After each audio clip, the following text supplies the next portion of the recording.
সেলিম? আলিফ, তুমি? হ্যাঁ চাচা, এই তো আজকেই দেশে ফিরলাম। সেলিমের এই অবস্থা কি করে হলো?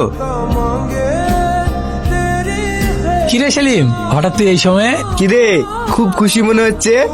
আজ আসার পথে যা দেখলাম রে ভাই, খুশি তো হওয়ারই কথা। কি দেখলি? আপনার নাম কি, বাড়ি কোথায়? এত খোঁজ কিসে শুনি? আপনি ঘটক নাকি? হ্যাঁ, আমি তো পাত্র।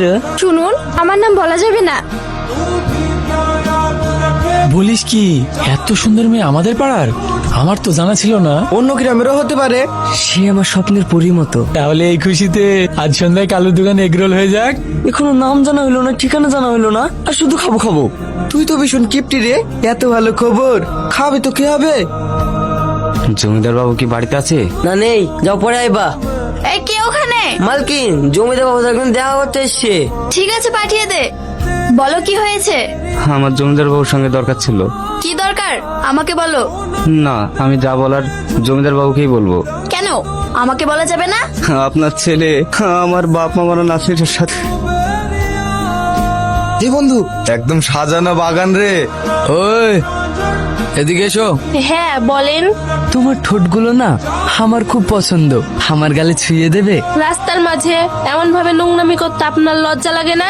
চলো সোনা। ছেড়ে দিন আমাকে, ছাড়েন। ওই, কত টাকা দিলে?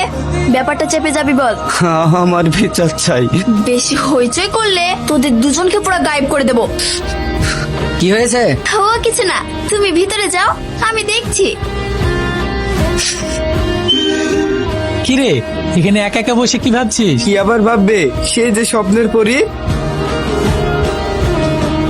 ওই দেখ, সেই মেয়েটা। তোরা থাক, আমি আসছি। তুমি হ্যাঁ, পিছু নিয়ে কোনো লাভ নেই, আমার নামটা বলা যাবে না। আজ না বললে আমি পিছু ছাড়ছি না। এই, তোমার কি কোনো কাজ কাম নেই? বেকার। ও আচ্ছা, ঠিক আছে, ভালো একটা কাজ খুঁজে কাজে মন দাও।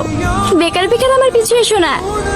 আজকে যদি নামটা না বলো, তাহলে তোমায় আমি কবিতা বলেই ডাকবো।